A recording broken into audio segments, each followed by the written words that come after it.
Now, I mentioned at the beginning of the show that I'd blagged an interview with Fran and Dougie from Travis.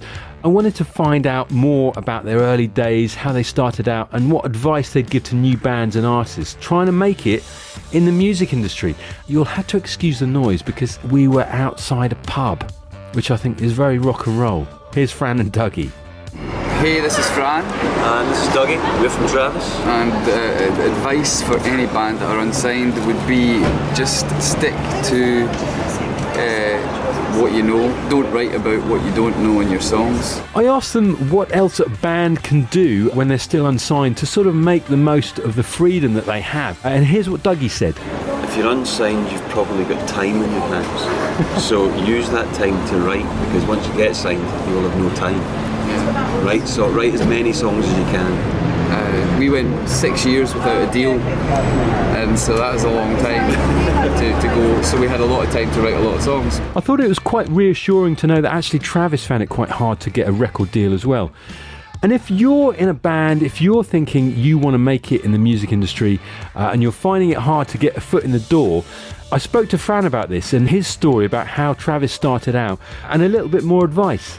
We came to London. We had to move to London. We were on the dole. Came to London 10 years ago to get a deal. We signed on down here, housing benefit.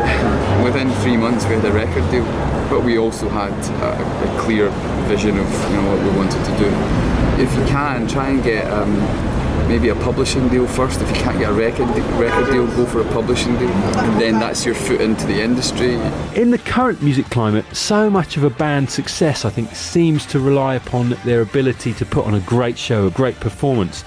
It's all about gigging, isn't it, at concerts these days. So I wanted to find out how an artist can refine their act before they start going on tour, before they start putting on shows. For performing live, all you have to do is just perform live, and you get better and better. You can rehearse as much as you like, but one performance in front of an audience is worth about 100 rehearsals.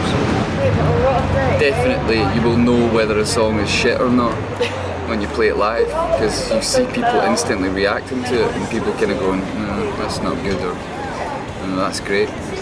Thank you so much to Fran and Dougie from Travis for giving me some time and chatting with me on the Indie Show.